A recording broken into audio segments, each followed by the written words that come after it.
Good morning, everybody. I am thrilled you're here. I'm Rita Hickman. I'm a body mind expert and a shiatsu massage therapist. Let me close this. All right. And I help women who are in narcissistic and toxic relationships. I help them find their way out. I help them get their voice back.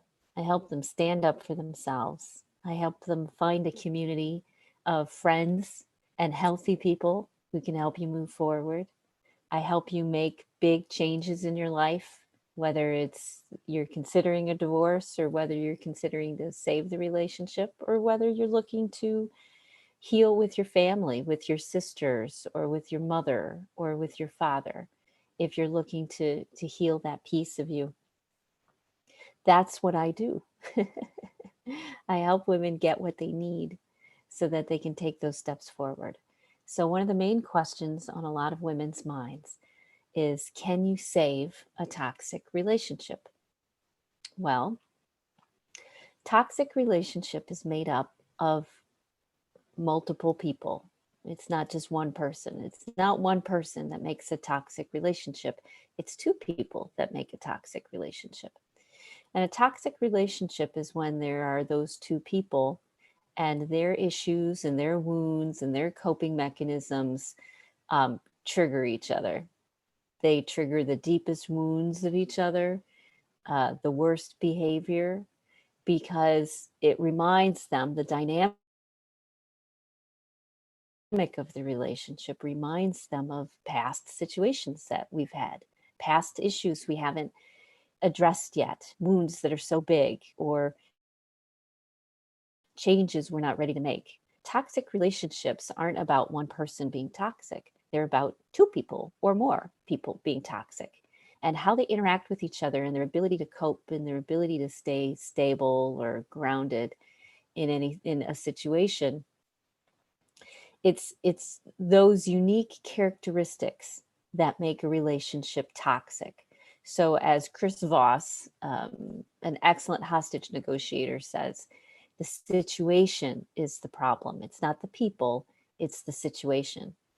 Now, in many toxic relationships, change isn't possible yet because you or the narcissist, there's no change in the dynamic. Sometimes the dynamic changes just because life changes, like this pandemic. You know, the dynamics can change because of external circumstances like divorce, pandemic, illness. Um, Big things that happen create outside circumstances which change the relationship, change the dynamic of the relationship. So, like, there's a woman that I worked with, and she was married to a cop, and he was violent, domestically violent. And he convinced her over many years that it was her fault, that she deserved what she got. She was young when she got together with him, and she had two young kids. But when it started to affect her kids, she knew she needed to get out.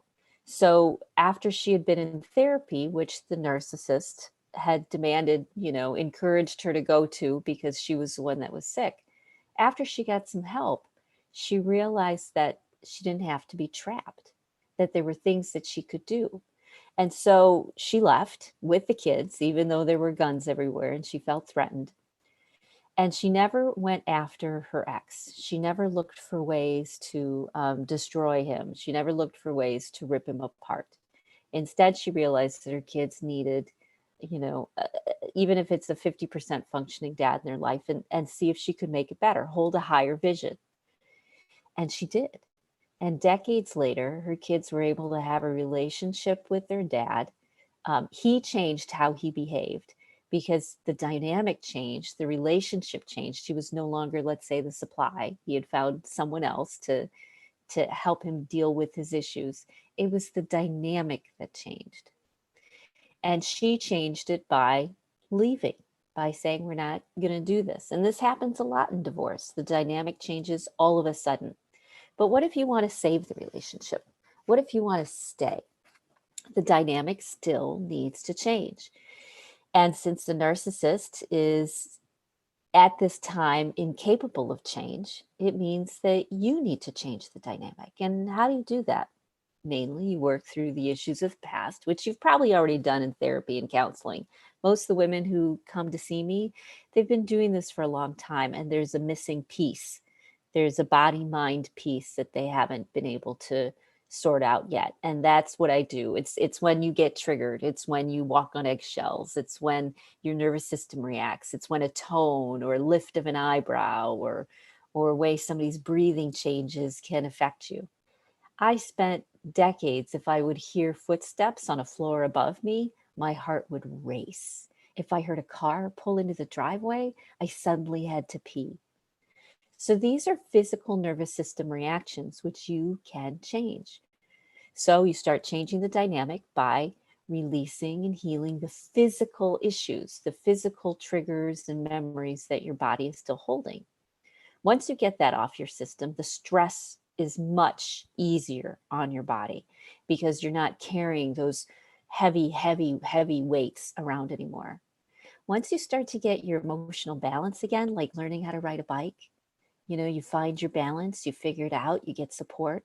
Once you do that, now you get to change how you interact.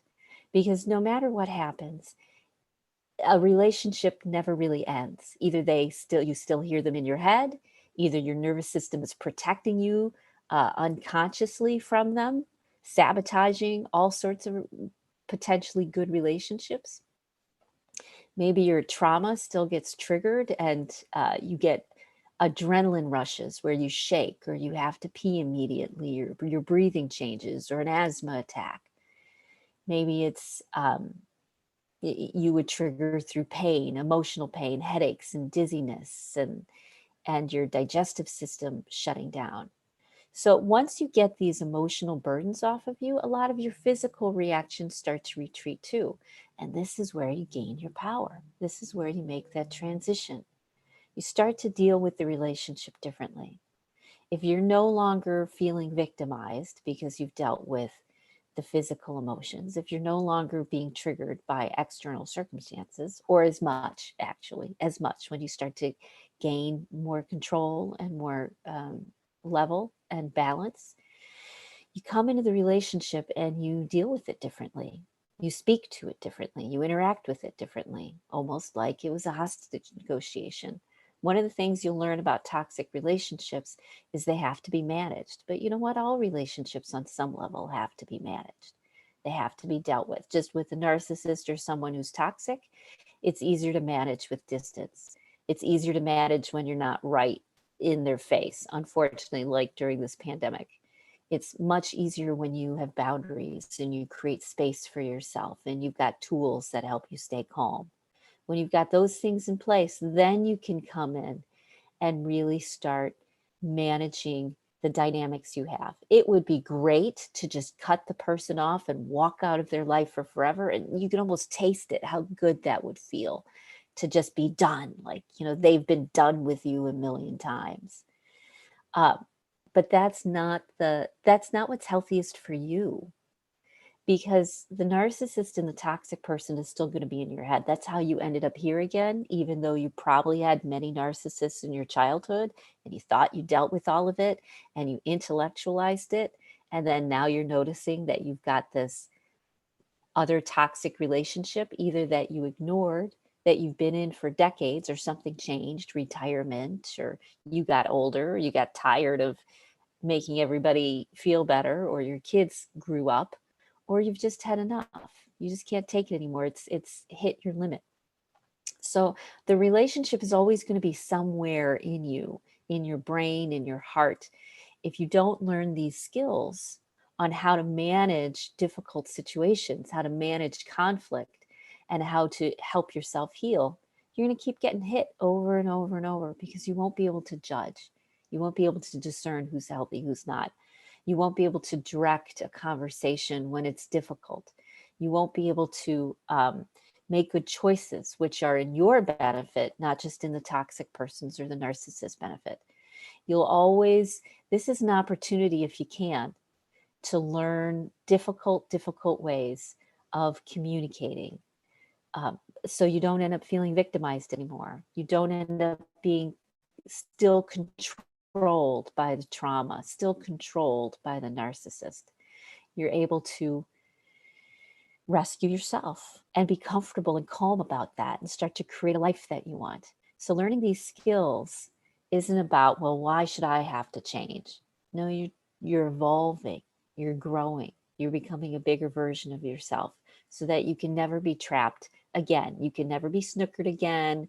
You can never be fooled again. And you can learn to trust and open your heart too.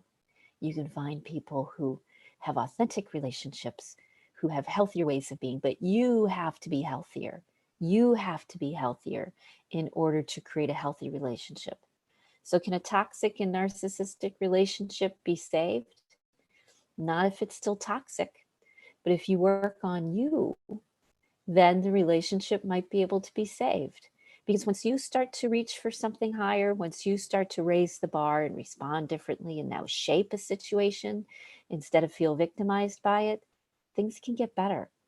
Most narcissists aren't bad people. They're people who have mental health disorders, who have very poor coping skills, which destroy all of the relationships and the people in those relationships with them.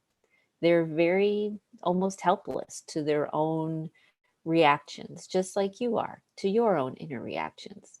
But somebody has to take the lead. And you don't have to do it close, and you don't have to do it far, and you don't have to do it at all. But by working through these things, you'll learn and know and experience how to create good relationships, how to avoid toxic relationships, because a toxic relationship needs two people, two or more, to engage and make it toxic. Okay. So if you know women who are in a toxic relationship, share these videos with them. If you're in a toxic relationship and you want some support, reach out. The women in my group, the women that I work with, they're successful. They're older. They've had other sorts of things in their life. They've lived life. They've got some experience. Maybe they've been through addiction. Maybe they've been through AA. Maybe they've had physical issues that they had to struggle with, or pain. And what this does is it gets you out of there for forever. It gets you out of the situation for good, because two people, and if you're the one who changes, then the whole relationship changes. So we're looking for you. If you can show up, I'd love to have you reach out. So I hope you have a great rest of your day, and I will see you tomorrow. Good luck. Bye. Oop, where am I? Ta-da!